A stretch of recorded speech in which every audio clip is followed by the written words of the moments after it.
Hello, I'm Richard Ridge for BroadwayWorld. One of New York's biggest hits, The Play That Goes Wrong, is back up and running with audiences laughing all over again here at New World Stages. And I'm with two of the show's creators. Hi, I'm Henry Lewis. And that's Henry Lewis. And we're here to chat about the show. Well, first of all, it is great to see you two. Welcome back to New York. Welcome back to your theater. How does it feel? Amazing. Well, we just saw the show here yesterday, and it was absolutely fantastic. It's in such good shape, and we obviously, since we've moved here, we've been wanting to come over and see it, but we haven't been able to because of the pandemic. So it was absolutely awesome to come here and watch 300 people laugh. It was really great. Yeah. Well, he's taken all the good things to say there, but no, it's excellent to be in New York. I've missed it so much, and this theatre is brilliant for this show because there's that little bit more intimacy. So all the kind of big slapstick moments, they feel even more real, I think, than at the Lyceum, and it just it really works for the show, this venue, and the cast are brilliant, and we've just had a great time so far. Yeah, because I spent a lot of time with you two when you opened here in 2017. I think it was April 2nd. Yes. When you had your opening night. What do you remember? How magical was opening night here on Broadway for you? Oh, it was incredible. Yeah, really, really amazing. I mean, obviously we'd done this show for a long time, and it had started in a really, really small way, in a 60-seat pub theatre in London. So yeah, to bring it all the way to kind of Broadway and open on Broadway was very, very special indeed. What do you remember about opening night on Broadway? Opening night, I remember, like, post-show, we went to the party, and we were in a cab on the way there, and there was a huge traffic jam. And we got a phone call being like, where are you all? Where are you all? Everyone is waiting for the cast. And we were like, well, we were stuck in traffic. And we worked out we were just under a mile away. So the decision was reached that we ran to the party. We got out of the cab, we sprinted there. So if you look at the videos back where we're being interviewed, a lot of us are kind of like, and that's why, because we ran to press night. So that's what I remember. I was like, are they prima donnas? They were like, no, they're stuck in a cab. Exactly. That's usually the way. I mean, I love being on the set here at New World Stages. This is beautiful. I mean, it was much bigger, a little bigger at the Lyceum, but it's like, you're right. The audience is right with you here, right? Yeah, totally. I mean, I think it's sort of a bit more like it was kind of back at the Old Red Lion, the pub theatre we did it in London, where you're seeing kind of big slapstick comedy, but really, really close up, which I think is really, really exciting. And, when stuff malfunctions with the set, you really feel like it's right on top of you. So it's got that extra bit of jeopardy in there, which is nice. Yeah. How does it feel for you to be on this set here? It's really hard to explain it because it kind of feels really surreal, particularly after the period of time that we've all just been through, where we've not gone out of our houses, let alone into different countries. But then also just feels like being home. So a mixture. Have you been able to put the past 2 years or so into any kind of perspective? I'm going to start with you this time. Oh, God. You asked him, how does it feel to be on the set? You asked me, what's my thoughts on the pandemic? Well, obviously a really horrible time, really, really difficult.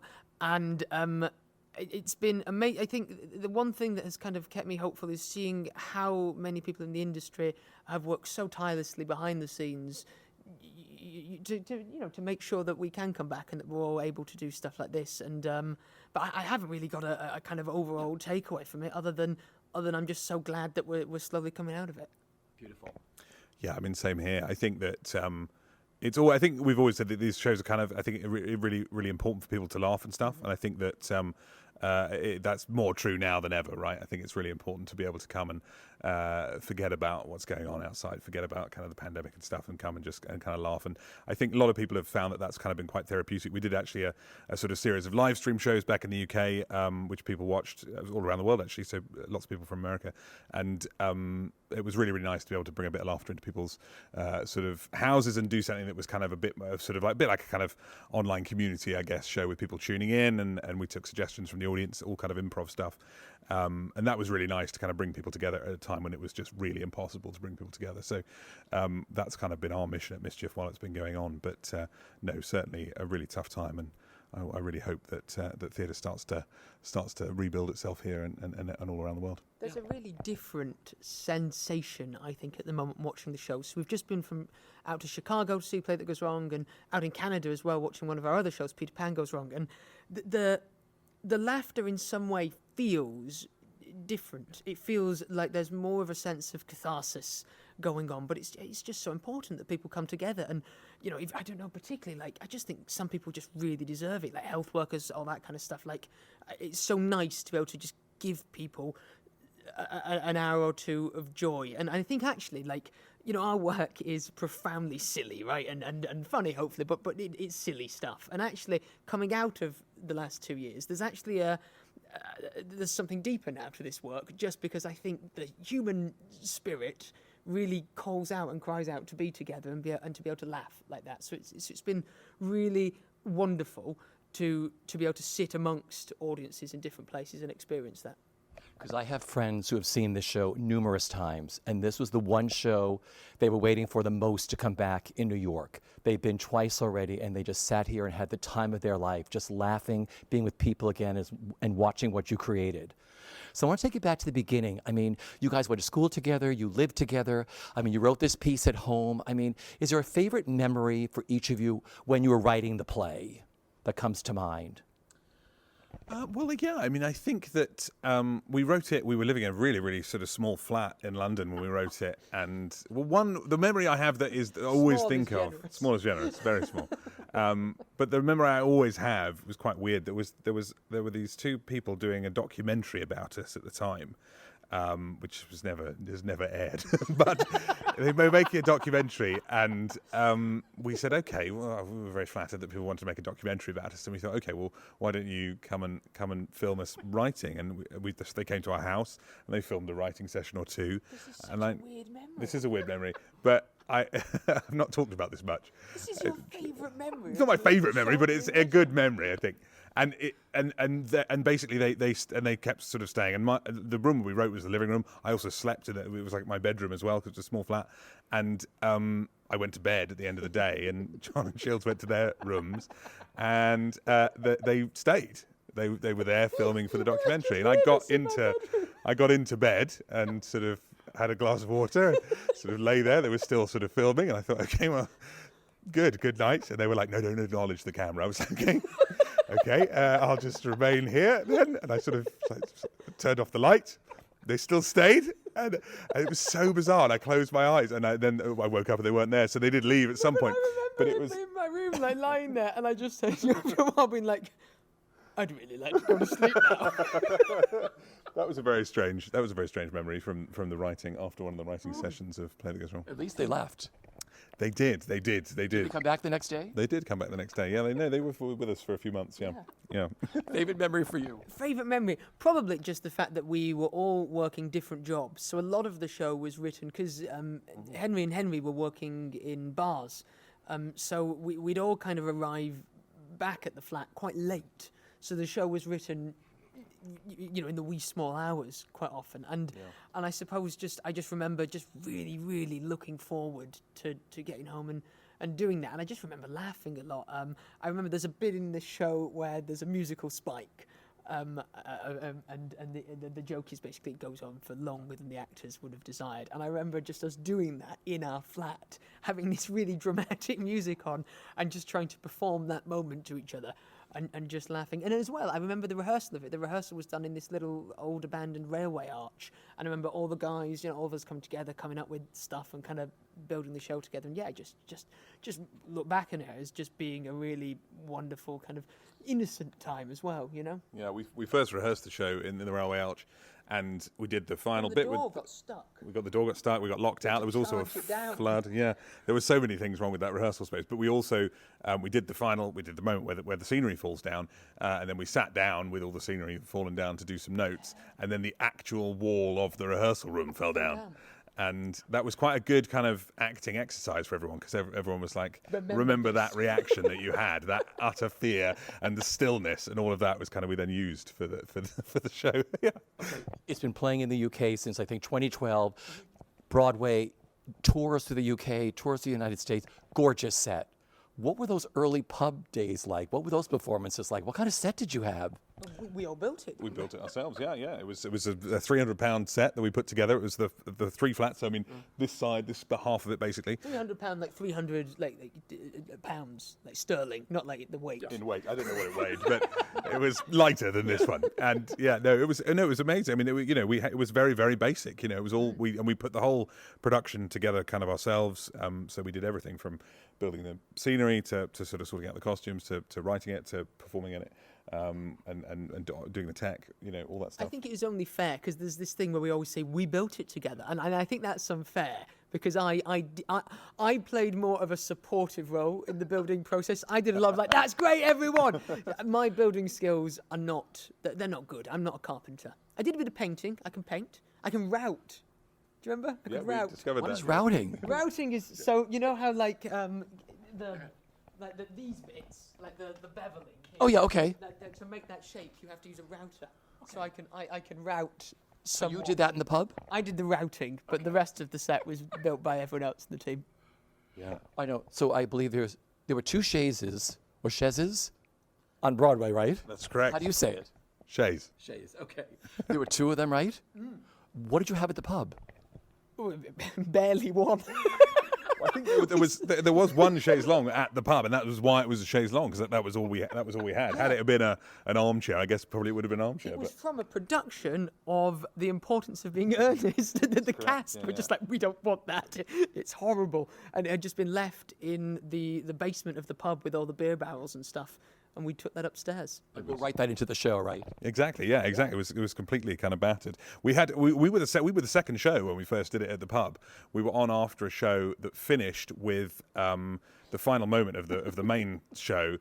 Was it like a rice drop, like cascading rain, rice falling all over the stage? I don't quite know why that was how they finished the show, but they did.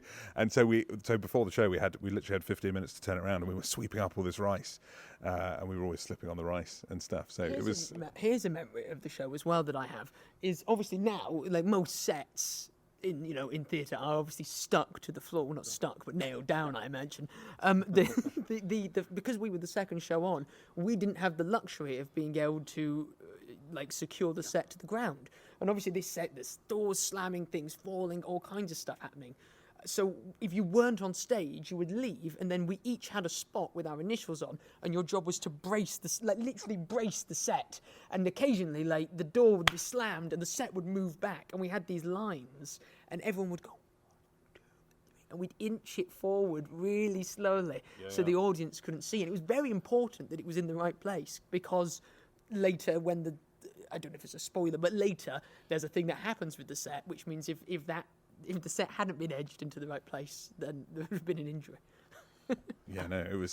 So we were always creeping, making sure everything was on its marks. Yeah, we had. I think the second run we did at the Old Red Lion, we sawed some brackets and improved it slightly. But yeah, it was. The physical comedy in the show was amazing. How did you guys keep your bodies in shape during the show when you did it here in New York and in London?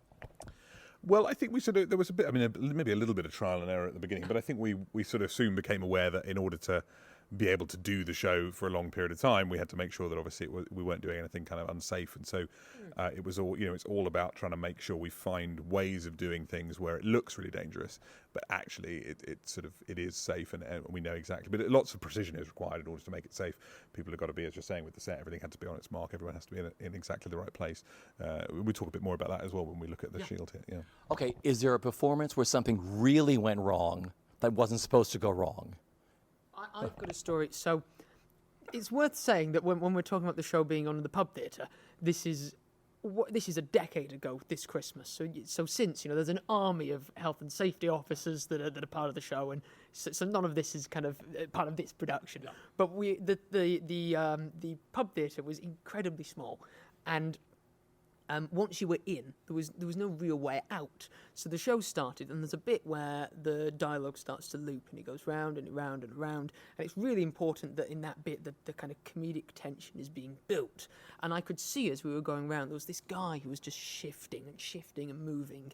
And I was like, what's he doing? What's he doing? And in the end, he just got up, walked across the set, literally as we were performing, walked across the set, walked off somewhere, and then appeared in the window asking one of the actors where the restroom was, and then walked off, and he was a little bit tipsy, I would say. And then years and years later, I was in a Starbucks, and this guy came up to me, and he was like, "Excuse me," and I was like, Yeah, it was a police officer. "Yes, it was a police officer." So I was like, "Yes, officer," and he was like, "Can I have a word?"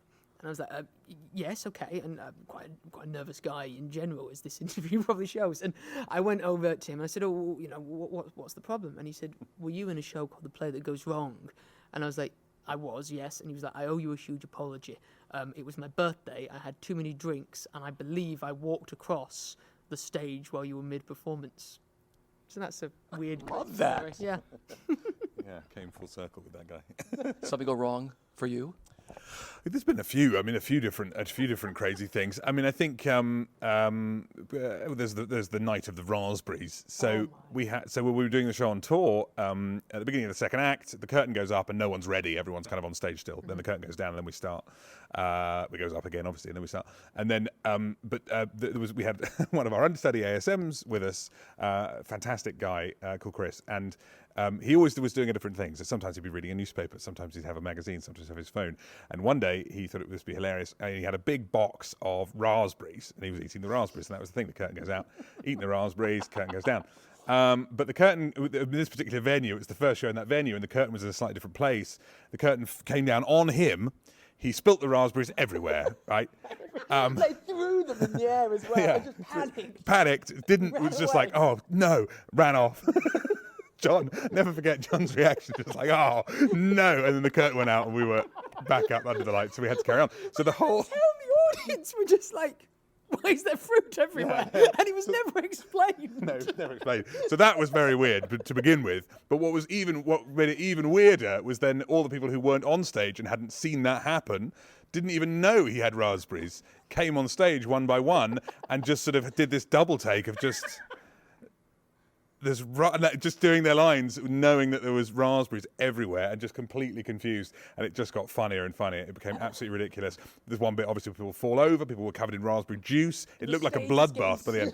It was... And obviously the focus shifts between kind of down here and up there. And every time the focus shift up there, someone would just be like, John, why is there fruit everywhere? What's happened? Yeah. And but that made it even funnier.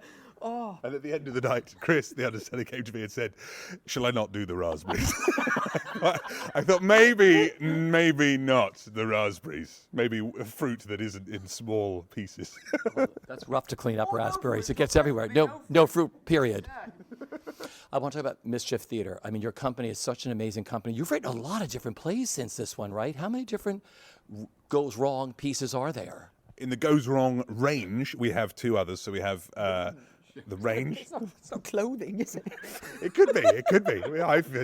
For many years, I've been talking about the goes wrong clothing range. But no, so we have Peter Pan Goes Wrong, and that's on in Edmonton at the moment. We just saw that the other day up in Canada. And then we have Magic Goes Wrong, which we've just finished doing in the West End, which we co-created with Penn and Teller, the magicians, and that's been a lot of fun as well. That's Peter Pan is the same kind of actor characters, the Cornley Drama Society. Magic Goes Wrong is a different group of magicians. Yeah. And there's the Goes Wrong show, which is the TV show. Of course, yeah, Goes Wrong. And then outside of that, there's a couple of other shows as well. We've done the comedy about a bank robbery, which is kind of a sort of mad caper, sort of Marx Brothers kind of style, set in the US, actually set in Minneapolis. So that was good fun. And we also did Grown Ups as well. That's just finished its UK tour. So yeah, lots of different bits and pieces. All started at school, all started in this little flat you lived in, and now look where you guys are. Yeah, I mean it's been a crazy adventure, really. I mean, yeah, we sort of feel so sort of we're just I'm just very lucky. I'm very glad that people are enjoying the work. Perfect. Now, are you going to show us how something works in this show? We're going to show you a gag. I love this. Yeah.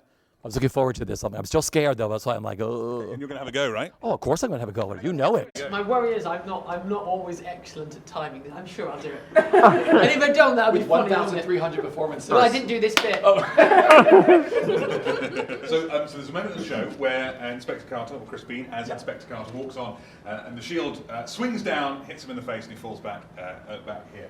So that's what we're going to do. Now, we've got a mat in for now. Okay. It's normally done without a mat, but we've got a mat there just for Because I didn't go to the Play That Goes Wrong school. Exactly. I didn't go to the circus training school, right? So just so no one hurts themselves. This is a slapstick, which is where the term slapstick comes from, and this is what we use to make the noises of the hits in the show. Absolutely. Do you want to give it a test? There we go. Nice and loud. Okay, so 5 years of training. I'm going to give you a quick demonstration, and Okay. then we'll have you do it, right?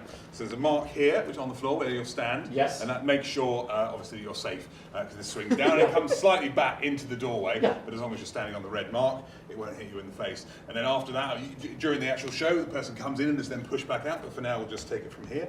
The mat's in place. So when you're ready, thank you.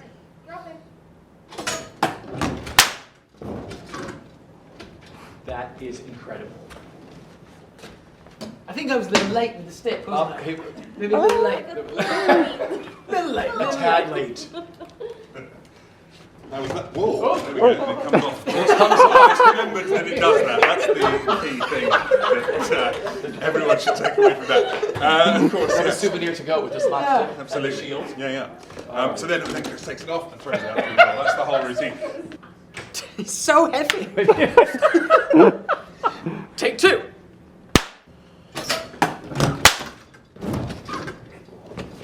That was perfect. Ooh, okay.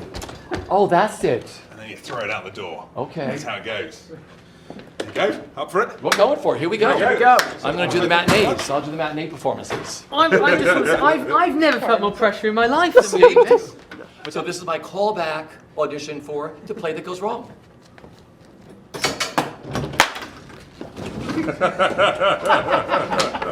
Very good.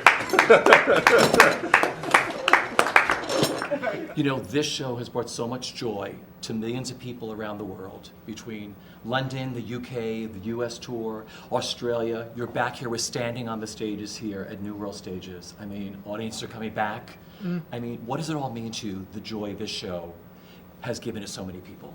I mean, this is a really hard question to put into words, but like it means so much. Like, to be honest, when I was watching it here the other night, I found myself, as well as laughing, I found myself welling up quite a lot. So it means a great deal. It really does. Yeah, absolutely. I mean, it is really amazing, and I think I kind of as I've said, but people really do need to laugh at the moment. And I think to be the kind of ones who are able to kind of provide that through the show that we've made is a real privilege. And I think I'm really glad that the show's back up and running here and starting to open up around the world. It's really special. Yeah. I'm really keen for us to come to New York with more shows and keep building the brand here and spreading the laughter further. Well, everybody at Broadway World, we fell in love with you back in 2017. We spent a lot of time together, and here we are now in 2022, doing it again. Yeah? Yeah. With my audition here for The Play That Goes Wrong. How did I do? We'll call you. I think that's good. That's good. Yeah. Yeah. Thanks so much. So good to see you. Congratulations. The best. That was the best.